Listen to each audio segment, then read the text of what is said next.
Vamos abrir a palavra de Deus em Atos, capítulo 2, de 42 a 47. Atos 2, 42 a 47. Diz assim a palavra de Deus: E perseveravam na doutrina dos apóstolos e na comunhão, no partir do pão e nas orações. Em cada alma havia temor, e muitos prodígios e sinais eram feitos por intermédio dos apóstolos. Todos os que creram estavam juntos e tinham tudo em comum. Vendiam as suas propriedades e bens, distribuindo o produto entre todos, à medida que alguém tinha necessidade. Diariamente perseveravam unânimes no templo, partiam pão de casa em casa e tomavam as suas refeições com alegria e singeleza de coração, louvando a Deus e contando com a simpatia de todo o povo. Enquanto isso, acrescentava-lhes o Senhor, dia a dia, os que iam sendo salvos. Vamos orar mais uma vez? Pai Santo, nós te louvamos por tua palavra, que nos edifica, que nos instrui, que nos confronta, que nos repreende.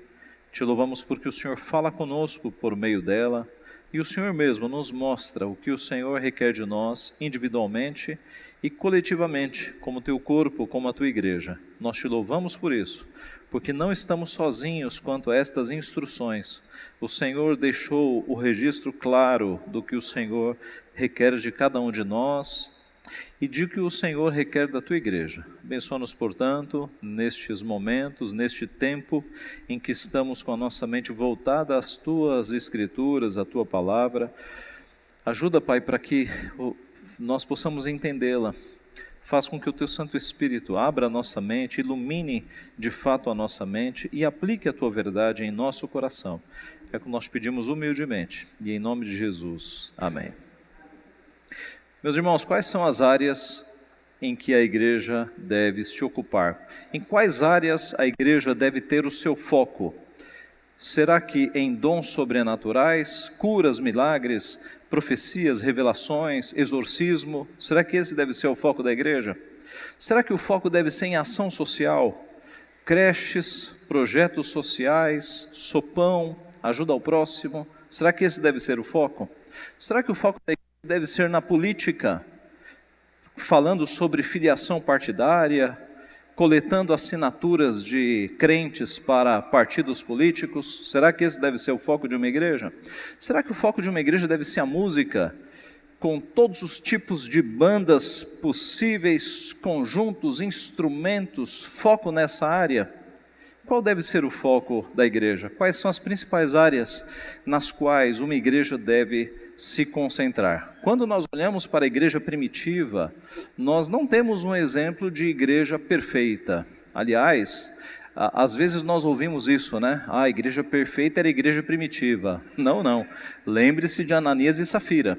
Era uma igreja com pecadores, não era uma igreja perfeita, mas era uma igreja que estava ali no seu começo, contando com a plenitude do Espírito Santo. Você deve se lembrar de domingo passado, quando nós vimos a descida do Espírito Santo em Atos capítulo 2, que fez com que a igreja ficasse totalmente capacitada para pregar o Evangelho. O Espírito Santo dotou aqueles 120 crentes, Pedro prega, o Espírito Santo age nos corações e o número de crentes vai a 3.000. E o texto que vem na sequência é esse aqui, mostrando como viviam agora estes convertidos. Era uma igreja que estava buscando, de fato, seguir ao Senhor, e o selo de aprovação vem no último versículo, quando diz: enquanto isso, acrescentava-lhes o Senhor, dia a dia, os que iam sendo salvos. Então, embora não fosse uma igreja perfeita, nós vemos que ela estava num caminho correto, porque Deus estava aprovando os atos daquela igreja, mandando mais salvos. Enquanto isso, acrescentava-lhes o Senhor, dia a dia, os que iam sendo salvos. Vamos olhar então para a igreja primitiva como um exemplo de igreja para a nossa busca, para o nosso foco.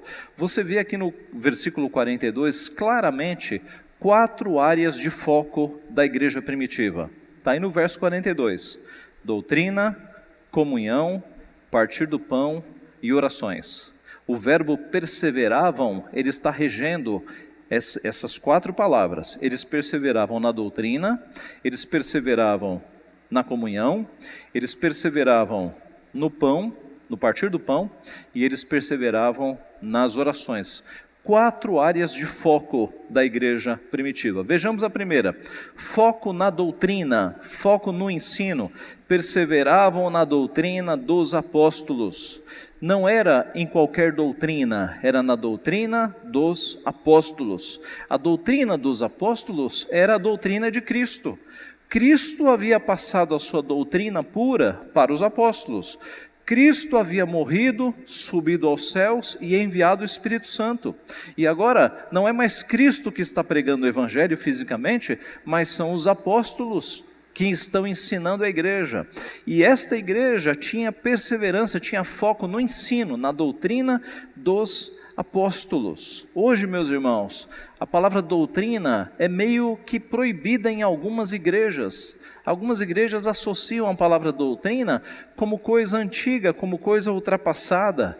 As igrejas estão querendo tratar de temas atuais, temas contemporâneos. Doutrina, para alguns, dá-se uma impressão de coisa velha. Mas, meus irmãos, se há uma coisa em que a igreja tem que perseverar, tem que ter o seu foco, é no ensino da palavra de Deus. Imagine uma igreja que não foque no ensino da palavra. Que igreja será essa? E não precisa imaginar muito, basta olhar ao redor.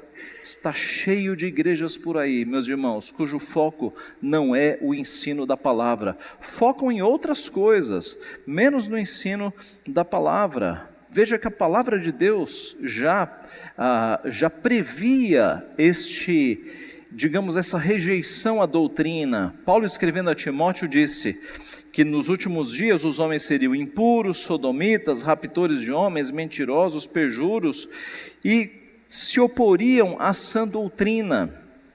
Escrevendo a Timóteo ainda na segunda carta, ele disse: pois haverá tempo em que não suportarão a sã doutrina. Pelo contrário, cercar-se-ão de mestres segundo as suas próprias cobiças, como que sentindo coceira nos ouvidos. Sentir coceira no ouvido aqui, o sentido do texto, não é uma coceira ruim. É aquela coceirinha gostosa, sabe? Esse é o sentido do texto. Então, nos últimos dias, as pessoas vão buscar mestres que falem coisas agradáveis, que falem coisas gostosas de se ouvirem.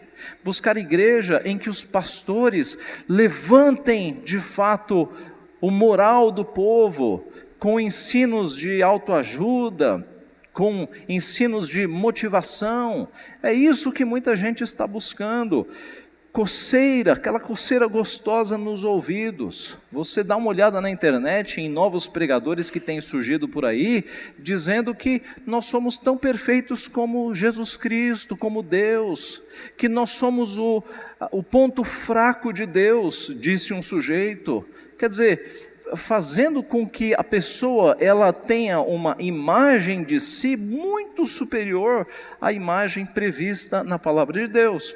Porque pela palavra de Deus, nós somos pecadores miseráveis, remidos por Cristo, justificados por Cristo.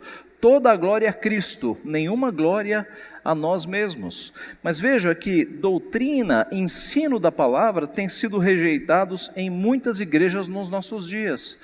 Já há igrejas hoje abolindo a escola dominical, porque acham que escola dominical não tem tanta importância. Muitas igrejas destinam um tempo muito pequeno ao ensino da palavra. Muitas igrejas, meus irmãos, e eu já vi isso acontecer, falam para o pastor: pastor, dá uma palavrinha aí de 10, 15 minutos. E aí você vai ver a parte da música, é 1 hora de música. Irmãos, música na igreja é bom? É excelente, é essencial. Mas quando você tem um foco de 1 hora de música e 10 minutos de pregação, alguma coisa está muito errada. Porque o foco não é esse, o foco é pregação da palavra. A música deve ajudar a entendermos a palavra. Martinho Lutero dizia que a música é predicatio sonora, é a pregação da palavra de Deus trazida em notas, trazida em música, para que nós gravemos a palavra de Deus. Eis a importância de nós cantarmos salmos, de nós cantarmos trechos da música musicados, porque a música atinge áreas do cérebro que são indeléveis Você geralmente não esquece músicas que você canta. Músicas da tua infância, você vai se lembrar até o final da tua vida. É uma área do cérebro que não se apaga. É a mesma área do cheiro. Cheiro você também não esquece pelo resto da sua vida. É por isso que a música, ela é serva da palavra. A música, ela serve para imprimir a palavra na cabeça dos crentes. Mas há muitas igrejas por aí que dão uma importância tão grande à música como entretenimento às vezes, e gasta-se 1 hora cantando e 10, 15 minutos ouvindo a palavra. Há igrejas também que fazem dos projetos sociais e da ação social o seu foco. Meus irmãos, nós devemos ter projetos sociais na igreja, ajudar o próximo? É claro que nós devemos. Nós devemos exercitar a misericórdia, mas esse não é o foco da nossa igreja. Porque quando uma igreja, ela parte para ficar só na ação social e despreza o ensino, ela vira uma ONG, ela vira uma associação de bem-estar, e o foco da igreja é pregar a palavra. Nós ajudamos o próximo porque nós seguimos a palavra, mas esse não deve ser o foco principal de uma igreja. Assim, meus irmãos, a igreja que agrada a Deus, a igreja cheia do Espírito Santo, persevera, tem foco na doutrina dos apóstolos. É o ensino da palavra, é a verdade de Deus que santifica, que deve governar uma igreja. E a partir do ensino fiel da palavra de Deus, é que vem o exercício das outras áreas. Nosso Senhor Jesus disse: santifica-os na verdade, a tua palavra é a verdade. A tua palavra é a verdade. Uma igreja que não foca no ensino, que não foca na doutrina, ela está de fato fora daquilo que Deus determinou. É a doutrina dos apóstolos, é o ensino da palavra que deve governar uma igreja.